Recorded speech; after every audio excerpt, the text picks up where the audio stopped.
ಈ ಮಾಧ್ಯಮ ಗೋಷ್ಠಿ ಒಂದು ಪಕ್ಷದ್ದು ಇಲ್ಲ ಒಂದು ಸರ್ಕಾರದಲ್ಲ. ಈ ಮಾಧ್ಯಮ ಗೋಷ್ಠಿ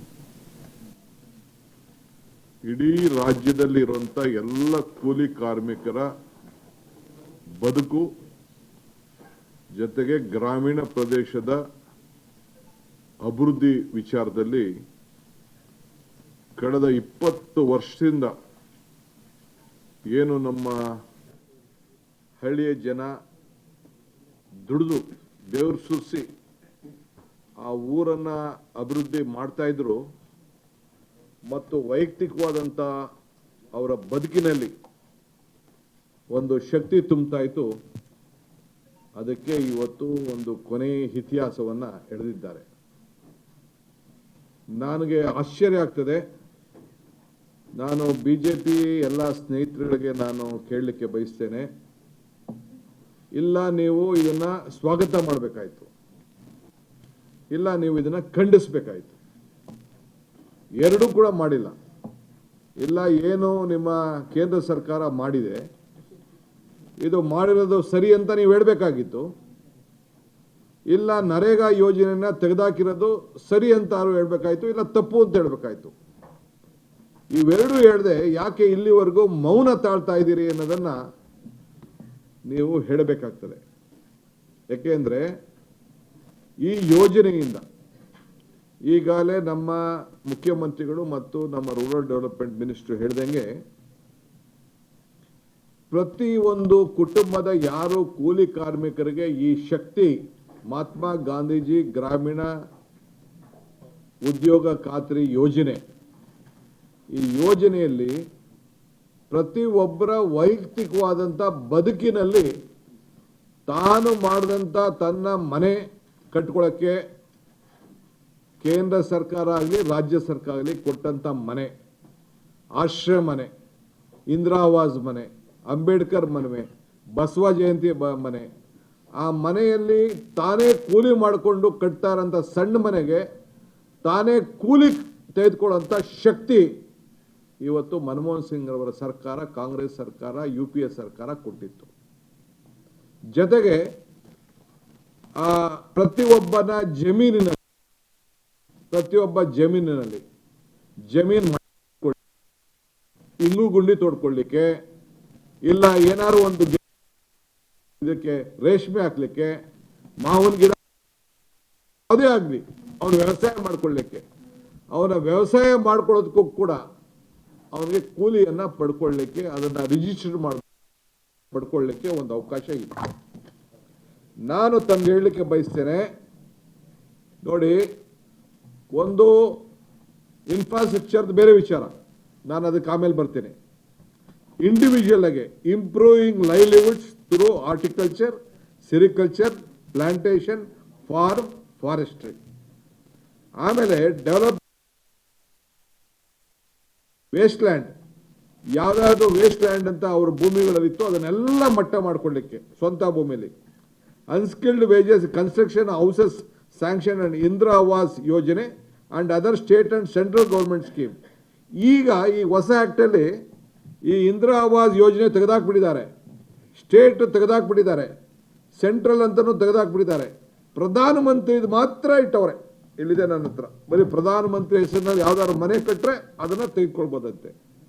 ಆಮೇಲೆ ಕ್ರಿಯೇಟಿಂಗ್ ಇನ್ಫ್ರಾಸ್ಟ್ರಕ್ಚರ್ ಅಂದರೆ ದನದ ಕೊಟ್ಟಿಗೆ, ಇದು ಹಂದಿ ಶೆಡ್ಗಳು, ಕುರಿ ಶೆಡ್ಡು, ದನದ ಶೆಡ್ಡು ಎಲ್ಲ ಹಾಕೊಳ್ಳಿಕ್ಕೆ ನೀವು, ನಾನು ತಮಗೆಲ್ಲ ರಿಕ್ವೆಸ್ಟ್ ಮಾಡ್ತೀನಿ, ನಿಮಗೆಲ್ಲ ಗಾಡಿ ಮಾಡಿಕೊಡ್ತೀನಿ, ನಮ್ಮ ತಾಲೂಕು ಹೋಗಿ ಕರ್ಕೊಂಡು ಹೋಗ್ತೀನಿ. ಇಡೀ ದೇಶದಲ್ಲಿ, ಭಾರತದ ದೇಶದಲ್ಲಿ ಕಾಶ್ಮೀರಿಂದ ಕನ್ಯಾಕುಮಾರಿವರೆಗೂ ಹೈಯೆಸ್ಟ್ ನರೇಗಾ ಕಾರ್ಯಕ್ರಮವನ್ನು ಉಪಯೋಗಿಸಿದಂಥ ಒಂದು ತಾಲೂಕು. ನಾವೇನಾದ್ರು ಒಂದು ದೊಡ್ಡ ದರೋಡೆ ಮಾಡಿಬಿಟ್ಟಿದ್ದೀವಿ ಅಂತೇಳಿ ಒಂದು 10 ಟೀಮ್ ಬಂದು ಇನ್ವೆಸ್ಟಿಗೇಷನ್ ಮಾಡ್ತು. ಅರ್ಕಾವತಿ ನದಿಗೆ ನಾವು ಚೆಕ್ ಡ್ಯಾಮ್ ಅನ್ನ ಕ್ರಿಯೇಟ್ ಮಾಡಿದ್ದೀವಿ. 50,000 ಜನಕ್ಕೆ ದನಿನ ಕೊಟ್ಟಿಗೆಗಳನ್ನು ಕಟ್ಟಿಕೊಟ್ಟಿದ್ದೀವಿ. ಪಂಚಾಯಿತಿ ಬಿಲ್ಡಿಂಗ್ಗಳನ್ನ ಕಟ್ಟಿದ್ದೀವಿ, ಪ್ಲೇ ಗ್ರೌಂಡ್ಗಳನ್ನ ಮಾಡಿದ್ದೀವಿ, ಪಾರ್ಕ್ಗಳನ್ನ ಮಾಡಿದ್ದೀವಿ. ಇದನ್ನೆಲ್ಲ ನೋಡ್ಬಿಟ್ಟು ಅವರು ಓಹೋ ಹಿಂಗೆ ಮಾಡಿದ್ರೆ ನಮಗೆ ತೊಂದರೆ ಆಗ್ತದೆ, ಅವ್ರು ಹೇಳ್ತಿರಲ್ಲ ವೋಟ್ ಬ್ಯಾಂಕ್ ರಾಜಕಾರಣ ಅಂತ, ಅದಕ್ಕೆ ಏನಾದ್ರು ಧಕ್ಕೆ ಆಗ್ತದೆ ಅಂತೇಳಿ ಇವತ್ತು ಮಾರಕವಾಗಿ ಇವತ್ತು ಎಲ್ಲ ಪಂಚಾಯಿತಿಗಳಿಗೆ, ಪಂಚಾಯಿತಿ ಮೆಂಬರ್ಗಳಿಗೆ ಕೊಟ್ಟಂಥ ಅಧಿಕಾರ ಏನಿತ್ತು, ಏಕೆಂದರೆ ಪ್ರತಿಯೊಂದು ಕಾರ್ಯಕ್ರಮಗಳ ಕೂಡ ಯಾರ್ಯಾರು ಕೂಲಿ ಮಾಡ್ಕೊಳ್ಳಿಕ್ಕೆ ಶಕ್ತಿ ಇತ್ತು, ಯಾರ್ಯಾರು ಅವನ ಜಮೀನಿನಲ್ಲಿ ಅವನು ಉತ್ಪಾದನೆ ಮಾಡ್ಕೊಳ್ಳೋಕೆ ಶಕ್ತಿ ಇತ್ತು, ಅದನ್ನು ಹೋಗಿ ಪಂಚಾಯತಿಗೆ ಒಂದು ಅರ್ಜಿ ಕೊಡ್ತಿದ್ದ, ಪಂಚಾಯತಿಯವರು ಪ್ಲ್ಯಾನ್ ಆಗ್ತಾಯಿದ್ರು, ಇದನ್ನು ಲೋಡ್ ಮಾಡ್ತಾಯಿದ್ರು, ಅವನಿಗೆ ನೇರವಾಗಿ ಅವನು ಕೂಲಿ ಮಾಡ್ಕೊಳ್ಳೋದಕ್ಕೆ ತಂಬನ್ನು ಕೊಟ್ಟು, ಅದು ಬಯೋಮೆಟ್ರಿಕ್ ಕೂಡ ಈಗ ಅವಕಾಶ ಇತ್ತು, ಬಯೋಮೆಟ್ರಿಕ್. ಅದನ್ನು ಇವತ್ತು ತಪ್ಪಿಸಿ ಇದನ್ನು ಕಾಂಟ್ರಾಕ್ಟ್ಗಳಿಗೆ ಕೊಟ್ಟಿದ್ದಾರೆ. ನೀವು ತೆಗೆದುಕೊಂಡು ನೋಡಿ ಈಗಿನ ಕಾನೂನು ನಾವಿಲ್ಲಿ ಕೊಟ್ಟಿದ್ದೀವಿ ಲಾಸ್ಟಲ್ಲಿ, ಗುತ್ತಿಗೆದಾರರಿಗೆ ಅವಕಾಶ ಮೊದಲು ಇರಲಿಲ್ಲ, ಈಗ ಗುತ್ತಿಗೆದಾರರಿಗೆ ಅವಕಾಶ ಇದೆ ಕಾಂಟ್ರಾಕ್ಟರ್ಗಳಿಗೆ ಈಗ ಬೆಳೆಸಲಿಕ್ಕೆ. ಅದು ಏನು ಕೇಂದ್ರ ಸರ್ಕಾರದಿಂದ ನೇರವಾಗಿ ಆರ್ಟಿಫಿಷಿಯಲ್ ಇಂಟೆಲಿಜೆನ್ಸ್ ಉಪಯೋಗಿಸಿ ಅಲ್ಲಿಂದನೇ ಹೇಳ್ತಾರಂತೆ ಯಾವ ತಾಲೂಕಲ್ಲಿ ಕೆಲಸ ಮಾಡಬೇಕು, ಯಾವ ಊರಿನಲ್ಲಿ ಕೆಲಸ ಮಾಡಬೇಕು ಅಂತೇಳಿ. ಈ ರೀತಿ ಈ ಯೋಜನೆ ಏನು ಇವತ್ತು ತಂದಿದ್ದಾರಲ್ಲ, ಮುಂದಕ್ಕೆ ನಾನು BJP ರಾಜ್ಯದ ಯಾವ ರಾಜ್ಯದಲ್ಲೂ ಸಕ್ಸಸ್ ಆಗಲ್ಲ ಬಿಡಿ, ನಮ್ಮ ಸರ್ಕಾರಗಳದ್ದು ಬಿಡಿ, including the own BJP run state.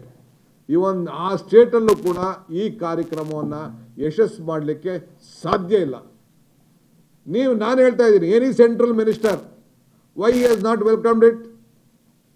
ಇಲ್ಲ ನಾವು ನರೇಗಾ ತೆಗೆದಿದ್ದು ನಾವು ಒಳ್ಳೆ ಕೆಲಸ ಮಾಡಿದ್ದೀವಿ, ನರೇಗಾ ಕಿತ್ತಾಕಿದ್ದು ಅಂತ ಯಾಕೆ ಮಾತಾಡ್ತಾ ಇಲ್ಲ? ಇಲ್ಲ ಈ ಯೋಜನೆನ ಯಾಕೆ ಅವರು ತಂದಿದ್ದು ಒಳ್ಳೆ ಕೆಲಸ ಮಾಡ್ತಾ ಇದ್ದೀವಿ ಅಂತ ಯಾಕೆ ಇದನ್ನು ವಾದ ಮಾಡ್ತಾ ಇಲ್ಲ? ಇಷ್ಟೇ ಚರ್ಚೆ ಇದು. ಅದನ್ನೇ ನಮ್ಮ ಮುಖ್ಯಮಂತ್ರಿ ಹೇಳಿದ್ದು, ಇದು ಎಲ್ಲೂ ಕೂಡ ಚರ್ಚೆ ಆಗಿಲ್ಲ ಅನ್ನೋ ಇದನ್ನ ಈ ಸಂದರ್ಭ ಹೇಳಲಿಕ್ಕೆ ನಾನು ಬಯಸ್ತಾ ಇದ್ದೀನಿ. ನಾವು ಬೇರೆ ಬೇರೆ ನೀವು ನೋಡಿ, ನಾನು ನಿಮ್ಗೆ ಯಾಕೆ ಹೇಳ್ತಾ ಇದ್ದೀನಿ ಅಂದರೆ, ಸೀಯಿಂಗ್ ಇಸ್ ಬಿಲೀವಿಂಗ್. ನಮ್ಮಲ್ಲಿ ಯಾವ ರೀತಿ ನಾವು ಕೆಲಸ ಮಾಡಲಿಕ್ಕೆ ಅವಕಾಶ ಇದೆ ಅಂತ ನಿಮ್ಗೆ ಯಾರ್ಯಾರು ಬೇಕಾದ್ರೆ ಹೇಳಿ, ಒಂದಷ್ಟು ಹೆಲಿಕಾಪ್ಟರ್ಗಳು, ಒಂದು 2-3 ಹೆಲಿಕಾಪ್ಟರ್ ಮಾಡಿ ಕಳಿಸ್ಕೊಡ್ತೀನಿ. ನೀವು ಹಾವೇರಿ ಜಿಲ್ಲೆಗೆ ಹೋಗಿ, ಒಂದೊಂದು ತಾಲೂಕಲ್ಲಿ 5ರಿಂದ 10,000 ಇಂಗು ಗುಂಡಿಗಳನ್ನು ಮಾಡಿದ್ದಾರೆ. ಇಂಗು ಗುಂಡಿಗಳು ನಾನು ನೋಡಿದ್ದೀನಿ, ಕಣ್ಣಲ್ಲಿ ನಾನು ನೋಡಿದ್ದೀನಿ ಹಾವೇರಿ ಜಿಲ್ಲೆಯಲ್ಲಿ. ಆ ನೀರನ್ನು ಒಂದು 20x20, 40x40 ಇದರಲ್ಲಿ ಮಾಡಿ ಆ ಇಂಗು ಗುಂಡಿಗಳನ್ನು ಅಗ್ರಿಕಲ್ಚರ್ ಡಿಪಾರ್ಟ್ಮೆಂಟಿಂದ ಮಾಡಿದ್ದಾರೆ. ಕೃಷ್ಣ ಬೈರೇಗೌಡ ಅಗ್ರಿಕಲ್ಚರ್ ಇದ್ದಂಥ ಸಂದರ್ಭದಲ್ಲಿ ನಾನು ಕಣ್ಣಲ್ಲಿ ನೋಡಿದ್ದೀನಿ. ಆ ನೀರನ್ನು ಅಲ್ಲೇ ಅವ್ನು ಮಾಡಿಕೊಂಡು, ಅವ್ರನ್ನ ಭೂಮಿಲೇ, ಬೇರೆ ಯಾರ ಭೂಮಿ ಇಲ್ಲ, ಅವನ ಭೂಮಿಲೇ ಅವ್ನು ಮಾಡಿಕೊಂಡು ಕೂಲಿ ಪಡ್ಕೊಳ್ಳೋಂಥ ಕೆಲಸ ಕೂಡ ಇವತ್ತಾಗಿದೆ. ಇಡೀ ರಾಜ್ಯದಲ್ಲಿ ಈ ರೀತಿ ಆಗ್ತಾ ಇದೆ. ಇಡೀ ರಾಷ್ಟ್ರಕ್ಕೆ ಈ ಯೋಜನೆ, ಇಡೀ ರಾಷ್ಟ್ರದ ಗ್ರಾಮೀಣ ಅಭಿವೃದ್ಧಿಗೆ ಒಂದು ದೊಡ್ಡ ಮಾರಕ ಇದು. ಇದರಂಥ ಮಾರಕವಾದಂಥ ಬಿಲ್ಲು ಗ್ರಾಮೀಣ ಪ್ರದೇಶದ ಬದುಕಿಗೆ. ಈಗ ರಾಜೀವ್ ಗಾಂಧಿ ಅವರು 73rd 74th ಅಮೆಂಡ್ಮೆಂಟ್ ಮಾಡಬೇಕಾರೆ ಇಲ್ಲಿಗೆ ಬಂದಿರಲಿಲ್ವ ಅವರು? ನಮ್ಮ ರಾಮಕೃಷ್ಣ ಹೆಗಡೆ ಅವರು ಇಲ್ಲಿ ಚೀಫ್ ಮಿನಿಸ್ಟ್ರು, ಇಲ್ಲಿಗೆ ಬಂದು SK ಡೇ ಅವ್ರು ಬಂದು, ನಾವೇ ಇಲ್ಲಿ ಬಂದು ಕಾನ್ಫರೆನ್ಸ್ ಮಾಡಿಲ್ವಾ? ಈ ಆ್ಯಕ್ಟ್ ತರ್ತಾ ಇದ್ದೀವಿ, ಇದಕ್ಕೆ ಏನಾಗಬೇಕು, ಪಂಚಾಯತ್ ರಾಜ್ಗೆ ಶಕ್ತಿ ಕೊಡಬೇಕು, ಪಂಚಾಯತ್ಗೆ ಏನು ಕೊಡಬೇಕು ಅಂತ ಮಾಡಿ ತೀರ್ಮಾನ ಮಾಡಿದ್ರು. ಸೋನಿಯಾ ಗಾಂಧಿ ಅವರು, ಅವ್ರ ಲೀಡರ್ ಮನಮೋಹನ್ ಸಿಂಗ್ ಅವರ ಫೈನಾನ್ಸ್ ಸಂದರ್ಭದಲ್ಲಿ ಬೇರ್ಲೂರು ಡಿಕ್ಲರೇಷನ್ ಏನು ಮಾಡ್ದೋ, 25 ಇಲಾಖೆಗಳಲ್ಲಿ ಪಂಚಾಯತಿಗಳಿಗೆ ಶಕ್ತಿ ತುಂಬುವಂಥ ಕೆಲಸ ಮಾಡಿದ್ರು. ಆ ಶಕ್ತಿ ತುಂಬುವಂಥ ಕೆಲಸದಲ್ಲಿ ಈ ನರೇಗಾ ಬಂದಿದ್ದು. ಎಲ್ಲ ಇಲಾಖೆಗೆ ಸಂಬಂಧಪಟ್ಟ ಎಲ್ಲ ಅಂಗನವಾಡಿಗಳು, ಇಲ್ಲಿ ನೋಡಿ, ಅಂಗನವಾಡಿ ಬಿಲ್ಡಿಂಗ್ ಕಟ್ಟಲಿಕ್ಕೆ, ಗ್ರಾಮ ಪಂಚಾಯತಿ ಆಫೀಸ್ ಕಟ್ಕೊಳ್ಳಿಕ್ಕೆ, ವುಮನ್ ಸೆಲ್ಫ್ ಹೆಲ್ಪ್ ಗ್ರೂಪ್ ಕಟ್ಟಲಿಕ್ಕೆ, ಫೆಡರೇಷನ್ನು, ಸೈಕ್ಲೋನ್ ಶೆಲ್ಟರ್ಗಳು, ನಮ್ಮ ಇದಕ್ಕೆ ಕ್ರೆಮಿಟೋರಿಯಂಗಳು ಬ್ಲಾಕ್ ಲೆವೆಲಲ್ಲಿ ಎಲ್ಲ ಕೂಡ ಕಟ್ಟಲಿಕ್ಕೆ ಒಂದು ಅವಕಾಶ. ಆಮೇಲೆ ಇದನ್ನು ಗೋಡನ್ಗಳು ಕಟ್ಕೊಳ್ಳಿಕ್ಕೆ, ಏನೇನು ನಮ್ಮ ಸಮುದಾಯದ ಭವನ, ಏನು ಸಮುದಾಯಕ್ಕೆ ಸಂಬಂಧಪಟ್ಟಂಥ ಎಲ್ಲ, ನಾನು ವೈಯಕ್ತಿಕವಾಗಿ ಒಂದೇ ಮಾತಾಡ್ತಾ ಇಲ್ಲ, ಕಲ್ವರ್ಟು, ರೋಡ್ಸು ಇನ್ಕ್ಲೂಡಿಂಗ್ ಸೈಡ್ ಡ್ರೈವ್ಸು, ಪ್ರತಿಯೊಂದು ಊರಲ್ಲೂ ಚರಂಡಿ ಮಾಡ್ಕೊಳ್ಳಿಕ್ಕೆ, ರೋಡ್ ಮಾಡಲಿಕ್ಕೆ, ಜಮೀನುಗಳಿಗೆ ಹೋಗ್ಲಿಕ್ಕೆ, ರಸ್ತೆ ಮಾಡ್ಕೊಳ್ಳಿಕ್ಕೆ ಎಲ್ಲ ಇತ್ತು. ಇದು ಮುಂದಕ್ಕೆ ಒಂದು ಮನೆ ಕೂಡ ಮಾಡ್ಕೊಳ್ಳಿಕ್ಕೆ ಸಾಧ್ಯ ಆಗೋದಿಲ್ಲ. ಒಂದು ಊರಲ್ಲಿ ಒಂದು ಚರಂಡಿ ಮಾಡ್ಕೊಳ್ಳಿಕ್ಕೆ ಸಾಧ್ಯ ಇಲ್ಲ. ಎಲ್ಲದಕ್ಕೂ ಕೂಡ ಇವತ್ತು ಕೂಲಿ ಇತ್ತು. ಇದಕ್ಕೆ ನಿಲ್ಲಿಸಿದ್ದಾರೆ. ಸೊ ನಮ್ಮ ಸರ್ಕಾರ, ಇದು ಪಕ್ಷದ ಕೆಲಸ ಅಲ್ಲ, ಇಡೀ ನಮ್ಮ ಸರ್ಕಾರ ಪಾರ್ಟಿ ಪಕ್ಷ ಬಿಟ್ಟು ಇಡೀ ಗ್ರಾಮ ಪಂಚಾಯತಿ ಮಟ್ಟದಲ್ಲಿ ಈ ಒಂದು ನರೇಗಾ ಕಾರ್ಮಿಕರು ಮತ್ತು ನಮ್ಮ ಲೀಡರ್ಸು ಎಲ್ಲರೂ ಸೇರಿ, ನಾವೇನು ಪಂಚಾಯತಿಯಲ್ಲಿ ಯಾರನ್ನೂ ನಾವು ಸಿಂಬಲ್ ಮೇಲೆ ಗೆಲ್ಲಿಲ್ಲ. We will invite everyone. ಎಲ್ಲರಿಗೂ ನಾವು ಆಹ್ವಾನ ಕೊಡ್ತೇವೆ. ಇದಕ್ಕೆ ಬಂದು ಅಲ್ಲಿ ಸಮಾವೇಶ ನಡೆಸ್ತೇವೆ, ಗ್ರಾಮ ಸಭೆಗಳು ನಡೆಸ್ತೇವೆ, ಅಲ್ಲಿ ಚರ್ಚೆ ಮಾಡ್ತೇವೆ. ಅದಾದಮೇಲೆ ತಾಲೂಕು ಲೆವೆಲ್ಗೆ ಬರ್ತೀವಿ, ಅದಾದಮೇಲೆ ಜಿಲ್ಲಾ ಲೆವೆಲ್ಗೆ ಬರ್ತೀವಿ, ಅದಾದಮೇಲೆ ರಾಜ್ಯದ ಮಟ್ಟಕ್ಕೆ ಬರ್ತೀವಿ. ಇದು ಆಂದೋಲನ ರೀತಿಯಲ್ಲಿ. ಇದನ್ನು ವಾಪಸ್ ಅವರು ತೆಗೆದುಕೊಳ್ಳೇಬೇಕು. ಯಾವ ರೀತಿ ಈ ಫಾರಂ ಬಿಲ್ನ ವಾಪಸ್ಸು ತೆಗೆದುಕೊಂಡ್ರು 3 ಬಿಲ್ಗಳನ್ನು, ಅದಕ್ಕೆ ನಾವು ಮಾಡ್ತೇವೆ. ಅದಕ್ಕೆ BJP ಅವರು ಇನ್ನು ಮುಂದಕ್ಕೆ ನಾನು ಅಪೀಲ್ ಮಾಡ್ತೀನಿ, ಇನ್ನು ಮುಂದಕ್ಕೆ ನಿಮಗೆ ಯಾವ ಕಾರಣಕ್ಕೂ ಮಹಾತ್ಮ ಗಾಂಧೀಜಿ ಪ್ರತಿಮೆ ಮುಂದೆ ಕೂತ್ಕೊಳ್ಳೋಕ್ಕೆ ಹಕ್ಕಿಲ್ಲ. ಆ ಹಕ್ಕನ್ನು ನೀವು ಕಳ್ಕೊಂಡಿದ್ದೀರಿ.